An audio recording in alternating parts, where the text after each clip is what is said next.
Have you ever wondered what could happen if you could fast forward your Turo business 5 years into the future? That's exactly what I'm going to show you how to do in this video. But even better, you're going to get 5 years of my experience without having to spend all the time, effort, money, all the mistakes and everything that I made. I'm going to show you exactly what you need to focus on to make this a profitable business. And look, most Turo hosts, unfortunately, they don't make money or they get burned out by the third car. And the reason why is because they don't run this like a business that needs to be profitable. You know, as Kevin O'Leary says, they treat it more so as a hobby where they're not actually making money, and that's a waste of their time. Now, I've made over $300,000 in the last 12 months on Turo, and that's what this video is going to be diving into. The 10 things that you need to focus on so you can actually make money in this business. And that's going to be the whole thing. We're going to be skipping all of the BS, basically, the stuff that doesn't really matter. And why should you listen to me? Look, got started 5 years ago, had no cars, been able to scale from 5 cars all the way now upwards of 50, making over $300,000 a year on Turo. And listen, in this business, I've tried things, I've had things not work, I've fixed it, and then I've been able to scale the business. Okay, so this video for you is if you're somebody that's starting out in Turo and you want to do this business seriously. Also on the other end, if you're somebody that's scaling and you feel like you've run into a little bit of a rough patch, this is also going to be a video for you. And by the end of this video, you're going to have the 10 most important lessons that I've learned in the last 5 years of operating my business. Now, let's get into this. Point 1, it's not necessarily finding the perfect car for Turo. It's making sure that you're getting the right car. And what do I mean by this? I'll take you guys down memory lane. When I started in this business, I actually got a fully loaded BMW. Because like most of you watching, I was like, oh, luxury cars make sense, you know? Everybody always wants to drive a nice car. I'll be able to get a ton of money for it. That should be the thing that'll do well. Well, here's the problem with that car. I had it, it was renting out, and it was making good money. What I didn't realize is how high the expenses were going to be for that vehicle. So yes, while I was bringing in a lot of revenue, it was basically a hobby because I wasn't making any profit. That's when I really started to dive into and look and be like, okay, what cars actually make money? That's when I transitioned my fleet into the economy vehicles. Because look, I might have had less revenue coming in, but I had more profit coming in. And that's what business is all about at the end of the day, which is how do we actually make profit? Now, what do you need to look for when you're buying a vehicle? You want to buy vehicles that are reliable, that have low maintenance costs. Also a big part of this, you want to make sure cars are placed in a high demand area, but we'll get to that in one of the other lessons. Okay, so a second thing that basically I learned is that I know everybody tells you guys on YouTube, hey, Turo's passive, you don't have to do any work, you can make money. It's not necessarily the case. And I'll tell you, when I started it, I was doing everything. I was doing the pickups, I was doing the drop-offs, I was messaging all the guests, I was doing the check-in and the checkouts. Like, there was a lot that went into this business. Now, over time, I was able to make it passive. And how was I able to do so? Okay, the first thing was that I installed lock boxes. That way I didn't have to be there for the pickup and drop boxes. Second thing is I automated the messaging system. So now I don't have to be manually going back and forth with all the guests answering questions that could have already been answered. Other thing is that I set up SOPs when it comes to cleaning vehicles. What are SOPs for those that are unfamiliar? Standard operating procedures. So basically that means that, okay, when this vehicle comes back, you need to wipe it down with this cleaning product. You need to spray this on the inside. You need to use this cleaning product on the outside. You need to use this product on the rims. That created a system for them when I hired somebody. It's not just like, hey, clean the car. If you tell somebody, let's say a car went out on a 4-day trip and somebody took it off-roading, okay, they bring that car back, it's filthy. You tell a staff member, hey, just clean it. Well, clean to them might be completely different than clean to you. I'll give you an example that might resonate with anyone watching this. Remember, if anybody here ever had a roommate, okay, clean to you might be that you clean the house and it's completely spotless. But clean to the roommate might be that they throw all their clothes in the closet in a corner where they can't see it. Now, the difference is that when you live with people, you had a system, right? Where it's like, okay, if we're gonna clean the house, this is what clean is. The dishes are done, the floors are mopped, the carpet, where it's the carpet, you're running a sweeper. That's the same thing that SOPs need to be with these vehicles. Okay, when it comes back, you need to wipe this down with this product all over the dashboards, on the steering wheel. The point is that there's a process and there's a system in play. Now, the next thing I want to get into here is when it comes to beating out your competition, I know everybody out there, again, they're telling you it's the price, it's the price, it's the price. When it comes to Turo, it's more than that. It's okay. What does your listing look like? What do the pictures look like? What does the description look like? What do all the discounts look like? What does the back-end settings look like? And also, what does the pricing look like? But it's all these things that culminate into one, and you need to make sure that you're looking at it. Okay, so what's the takeaway here? You need to make sure that, well, first of all, that you have a premium listing. You need to make sure that you are adjusting your pricing consistently. And third, you basically need to show that you're a trustworthy person to rent a car from. How do you do that? Through the review system, which is something that we'll dive into. But before we do that, I want to throw this out here that if any of you guys are watching this video and you're serious about starting a car rental business, I want you to go to carrentalcoach.com, fill out our 60-second survey. If you're somebody that's qualified to work with us, and how you answer the survey will determine that, you'll be prompted to schedule a call with me or a member of my team. We'll get on with you, we'll analyze your market, see if this is a business that can make money and make sense for you. But anyway, back into this. Let's get to point 4, which is reviews basically equal revenue. And I'll give you an example. Let's say that somebody's going to rent a vehicle, and I'll use my favorite example for you guys.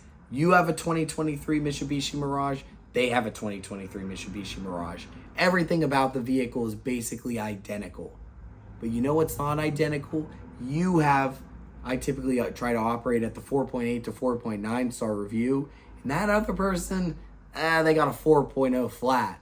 Well, of course you're gonna go with the person that has higher reviews, because now you know that's like, okay, I know the vehicle's gonna be reliable, I know the host is gonna get back to me, and I'm gonna have a good experience. Those are the main takeaways here. How do you get these good reviews?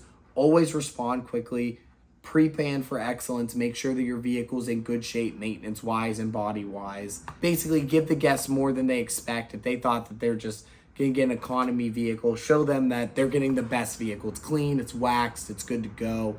And also, this is a big deal, leave genuine reviews. So if you notice something where it's like, hey, this guest cleaned the car before it came back, put that in the review, because that also helps the guest profile as well. And this is the most important point that I want you guys, if you take away nothing from this video, please take this. And I've seen this with a lot of hosts that we've talked to, whether it was at the Power Host event or just in general. A lot of people get in this business and they have a lot of cars. That does not mean that they're making money. If you want to do this business, and obviously you're serious because you're watching the old Car Rental Coach, but if you're serious, you need to make sure that you're profitable and that your margins are in order. What does that mean when I keep saying this word profitable? It means that, okay, at the end of the day, let's say you have $10,000 in revenue from a 10-car fleet. If you are only making $1,000 out of the $10,000 that was brought in, that means that you only have a 10% margin. But if you were making $3,000, okay, you have a 30% margin. That's pretty good. That's what you need to be looking at. When you're buying these cars, you need to see, okay, what's my expenses after everything? What am I actually profiting? Because again, if you're not making profit, you have a hobby. You're not sitting here watching this video to try to have another hobby. I'm sure everybody watching this, you have enough Netflix shows. We all scroll on Instagram too much or on TikTok. We're here to actually make money to better our lives or better our families' lives. So when you get these vehicles, okay, what's the takeaway? You really need to be tracking utilization on a monthly basis, which is how many days that the car's rented out. Need to be tracking profit per car. So see what all the expenses are running you per vehicle to see how much money are you actually making, and then only scale what's working. Which brings me back to my original point. I found out early on in my journey that, okay, luxury cars don't work for me. They don't work for my area. I'm not gonna go buy more luxury cars if I'm breaking even on them. I know that it's like, okay, Mirages did really well for me. I'm gonna go buy more Mirages because they're actually giving me profit. Now, next thing that I wish I would have knew is how important it is to have insurance outside of Turo's insurance. I'll give you a couple reasons why. First way is that, okay, when I first got started, I was running the 60-40 plan on Turo, which means they were taking a lot more money, but I was nervous because I'm like, oh, I have my personal insurance on the vehicles at first. I didn't know what it had to be, so I wanted to take less risk. Well, now when I have the right insurance, I know that I could take a little bit more. So I want you to talk to a local agent about getting commercial insurance, switch your plan when you're ready, and also to throw it out there for you guys, insurance for this business is typically more economical than if you're just using your personal. Another point that I really learned in the last couple of years is that your photos are basically your sales team. You cannot take photos that look like garbage, and they can't be in dark areas. They can't be where it's all zoomed in on the vehicle where people can't see it. Please don't take a picture of a vehicle that has like bottles and all kinds of stuff in the back. When you take these pictures, I want you to take them where they look good. Use a nice camera, stand 10 to 15 feet back from the vehicle, make it have a nice background, a nice vibe, so people actually want to rent out your vehicle. So, okay, main takeaways: daylight with wide angles, show every part of the car, include like a vibe or some kind of location shots, and use very clean and minimalist thumbnails.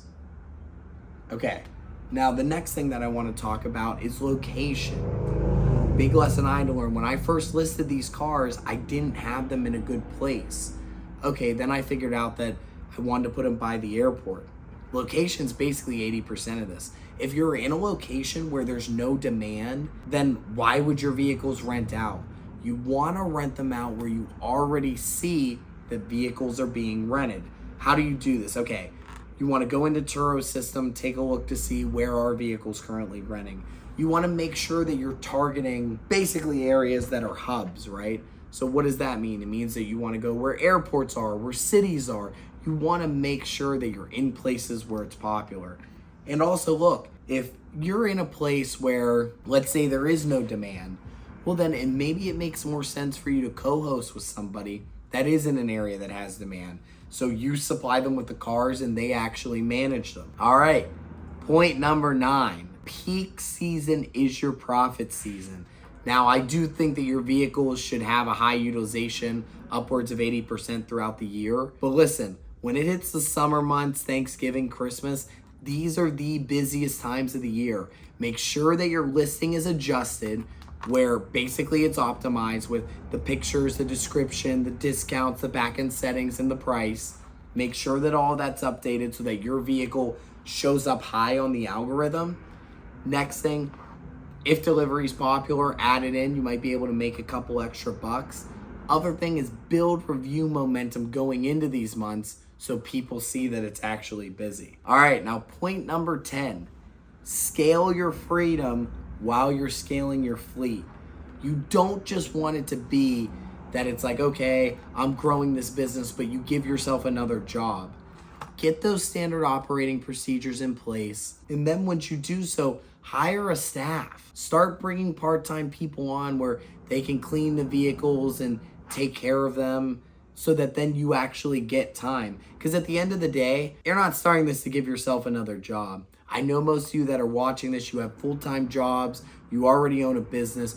You're doing this to give yourself more money and more freedom.